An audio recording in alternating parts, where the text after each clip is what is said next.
Hi, everybody. Welcome back to a special edition of SecurityGuideTV.com. My good friend, Ms. Rebecca Bolante, PhD. Ms. Rebecca, welcome to the show.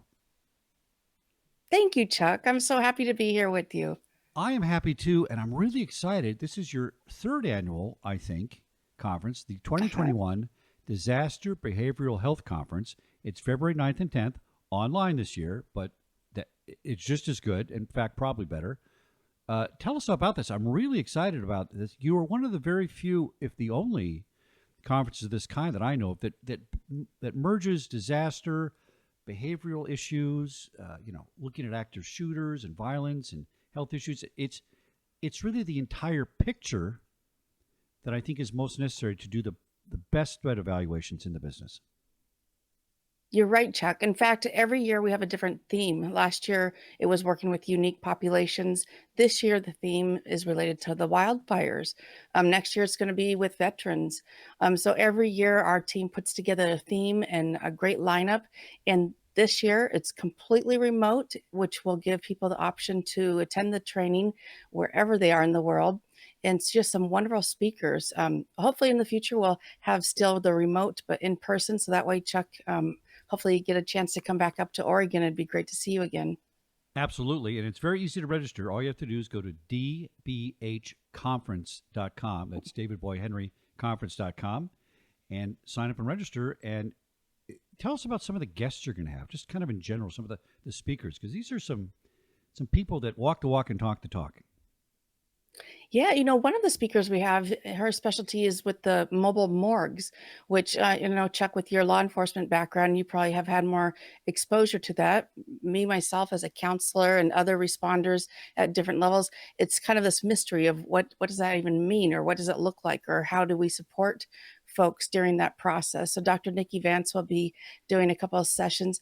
The other thing is, looking at not only the first responders, which is so important to address their needs during the disaster, but then also what about the funeral homes? I make assumptions sometimes that the funeral homes, they have it all in place in terms of the supports that they need, but they, especially right now, Chuck, need a lot of support with the numbers that we're seeing with the pandemic, and really could benefit from learning about the different features such as psychological first aid or other methods to support them during intense stress that a lot of us are going through.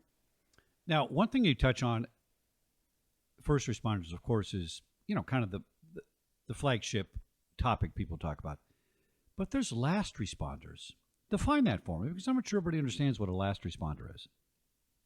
Yeah, and by the way, happy Law Enforcement Day. I know with your background in law enforcement, I really appreciate the first responders, and that is really important. But yeah, a lot of the last responders, so people that with working with the mobile morgues, working on the remains of bodies, but then also what about the funeral homes?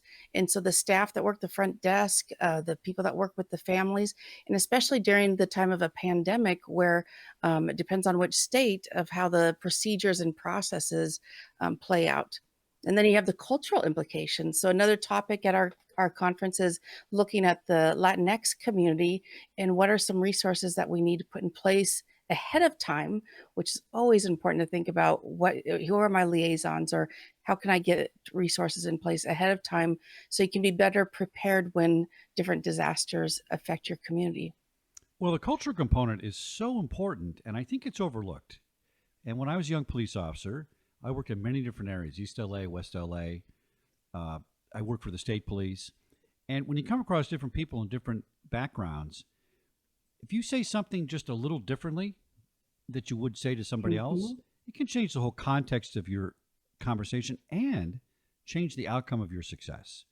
And so I think it's very important to be sensitive to these things and bring these up. And often this is not something brought into threat assessment. It's not the first thing. We Mhm. talk about the bad guys and what the bad guy did. But what about the context? I think that's most important. So I'm probably going to put myself on the last responder list as my age goes up this year. I think I've probably reached that plateau. So, No, but so you're right, Chuck, about the cultural pieces because that's something. So Bolante.net, as I've grown the company, that's something I've had in mind is, I can't pretend and I don't want to pretend to know all the different cultural elements. So we have Mandy Pritchard, who's our director of diverse communities, and she's our tribal liaison from the Acoma tribe in New Mexico.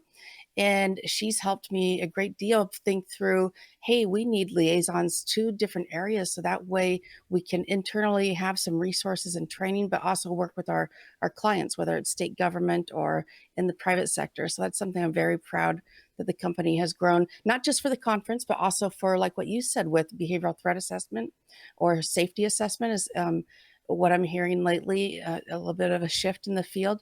But yes, I am just so happy to talk with you, Chuck.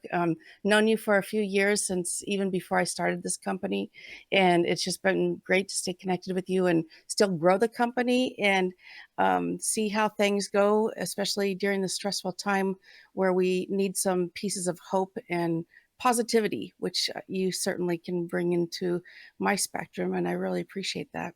well, thank you. And you're one of my favorite people in this business. And we go way back when I was doing shows with my GoPro camera, right? I stopped by the college, Exactly.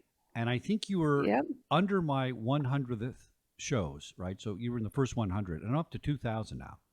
Come a long way. But you've also come a long way in this. Tell us about your background. The thing I think that brings street creds to this whole situation with you is that you're a professor. You were a college professor. You taught a college course about this. This wasn't, somebody that was an ex-policeman hanging a shingle saying, "Hey, I know all about security." You have some actual credentials behind this. Tell us about your evolution from professor and developing this conference and this business platform, because I think it's really unique. Yeah, thanks, Chuck. And yes, I am proud to have my degree. At the same time, I have learned so much from people without any level of degree or education. And so I want to put that out there. I am proud to be a practitioner, but also you're right, an educator, a counselor educator, and then also building classes specific to threat assessment. And so there's a long list. The other thing that has just happened over the summer is that we've been approved by ASIS, which I connect with you often through that community, for a long laundry list of different offerings that we have where people who are looking to get their CPEs, it's pre-approved. And the conference is also pre-approved.